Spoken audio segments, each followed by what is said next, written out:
Thanks for joining me on episode 645 of the Inspired Stewardship Podcast. I'm Joe Shum from Soul Patch Hippo Success Coaching. I want to serve your journey to be the next version of you, to be inspired to become the most authentic you. Listen to this, the Inspired Stewardship Podcast by my friend Scott Mader, every day can help you keep the focus that you need.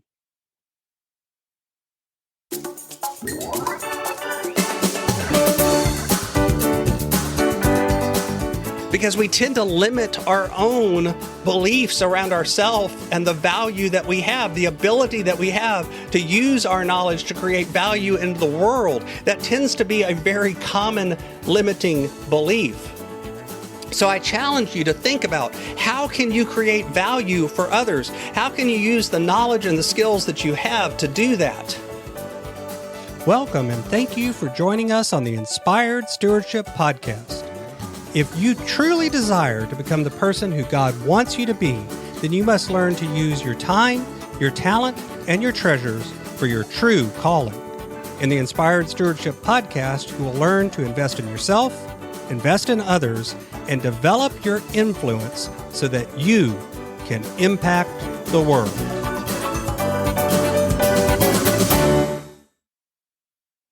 In today's episode about investing in others through stewarding your treasures, I talk with you about getting paid by the hour. I talk to you about getting paid for the value and knowledge you have and how these are different mindsets and why you probably have way more value than you believe that you do. As we talk about stewarding your treasures, wouldn't it be great if you could support this podcast and do it without costing yourself an extra dime? Turns out you can. All you have to do is use inspiredstewardship.com/Amazon when you're ready to make a purchase via Amazon, and a small commission will come back to support the show. If you enjoy the show when you're ready to buy from Amazon, just use inspiredstewardship.com/Amazon. Let's talk a little bit about getting paid or making money. The truth is, at the end of the day, people buy two different things or pay for two different things. They pay for things that either increase their pleasure or reduce their pain. At a really broad level, when we're purchasing things, that's what we're trying to do. We're not really trying to buy a thing or a service. We're trying to buy something that either increases our enjoyment or pleasure or our benefit in life or goodness, however we define that. Or we're trying to purchase something that makes something less uncomfortable, less difficult, less hard, that less painful in some way. And when we think about getting paid, whether you're an employee, whether you run your own business, you really are getting paid because you're doing something in the process that provides that to the end user. That the end user either gets something that increases their pleasure or decreases their pain. And you may be anywhere along that journey, whether you work in, production, whether you work in the back office, whether you're in leadership or management, whether you're somebody that provides something that then is turned into something, you're a vendor for somebody else, doesn't matter. And whether it's a service, whether it's a product, at the end of the day, that's what you're getting paid for. And as part of that, you need to think about how that works. So generally, people think about an employment situation where they're paid by the hour in some way, shape, or form. Even if you're a salaried employee and you're paid for results, it often ends up coming down to, included in that is a time factor. How much time do I spend in the office? How much time does it take me to do a certain task? And oftentimes, if you're efficient with something, you're not necessarily rewarded because you, instead of being paid more, you just do more work in the same amount of time. That's some of the downsides of being paid by the hour. But the upside of it, right? A lot of times people will talk about how because the employer, the company, the business that you're working for, they bear a lot of the risk in that they have to pay you for your hours regardless of what's going on. But I think at this present time, you've also seen that if you're paid by a single employee, then in a way, you're self-employed with one customer, the company that you work for, the business that you work for. There's definitely some strengths about being paid by the hour. It's predictable. It's reliable. You get the same paycheck every month, but there's also some risk. And right now has highlighted those because a lot of people have lost positions because their company has had to do layoffs because they've closed down locations because of COVID-19 and the other things that are going on. From a mindset perspective, hourly thinking tends to be that if I put in X amount of time, I get X number of dollars. It's very much an exchange of time for money. And that's limiting in a very real way because time is finite. You can only work so many hours in a day. Even if you're getting paid overtime and other things, there's still a finite amount. You can only do so much in a certain amount of time. But that's not actually the only way people calculate how they pay you. They also pay you for the value you create and the knowledge that you have. If you have a skill that others do not have, they'll pay you to use that skill. Think like a plumber or someone who comes to repair your air conditioner. The reason you're willing to pay them is because you don't have the skill to do it. You couldn't do it on your own. Or it's inconvenient and takes a larger amount of time for you to do it. This is why sometimes we'll pay for someone to mow our lawn. Even though we could mow our lawn, the time that we would spend doing it is better spent somewhere else, or we enjoy it more. We're willing to pay someone else to do it to reduce our own pain, our own discomfort, our own stress to do it.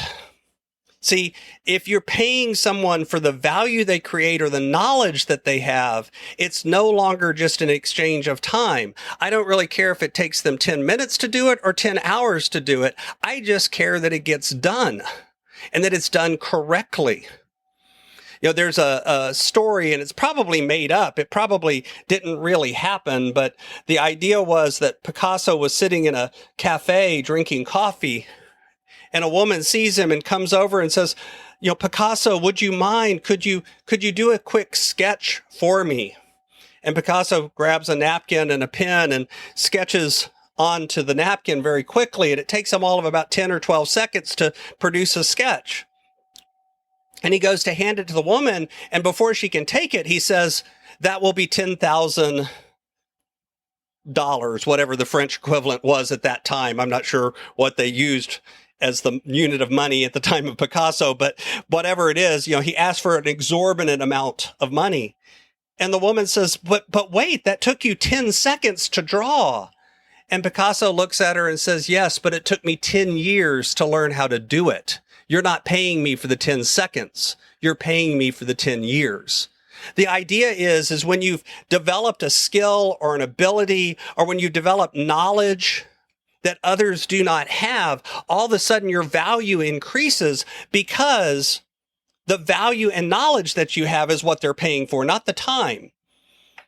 This is one of the reasons that it comes down to figuring out, are you going to look at things as an exchange of dollars for time, or are you going to look at things as an exchange of value and knowledge that you have? And when you begin to recognize that, even if you're an employee, even if you work for someone else, it gives you a different mindset about your work. It gives you a different mindset about your job. It allows you to begin to look for other opportunities, ways that you can continue to create value and knowledge and increase what you're getting paid or how you're getting paid. It's what creates side hustles for people that then grow into $1 million businesses. Because the truth is, there are a ton of things that you know, and there are a ton of ways that you can create value for others. Almost everyone I meet has way more value than they believe. They have way more opportunities in front of them than they can even see, because the truth is, most of us undervalue our own knowledge and our own abilities. We don't recognize the things that we're good at that others just cannot do. We don't recognize the fact that we have things that we are good at. The truth is, when I ask people what they're good at, they tend to list very limited things. But then when we start asking around and having you talk to other people and ask them, what would you ask this person to do for you? The list begins to grow and grow and grow. And suddenly you discover that you've created way more value in the world than you ever believed you could have. Because we tend to limit our own beliefs around ourselves and the value that we have, the ability that we have to use our knowledge to create value into the world. That tends to be a very common limiting belief.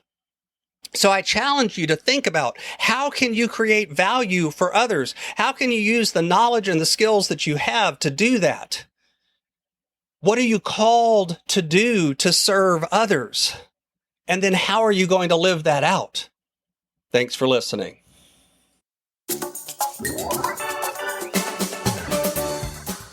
Thanks so much for listening to the Inspired Stewardship podcast.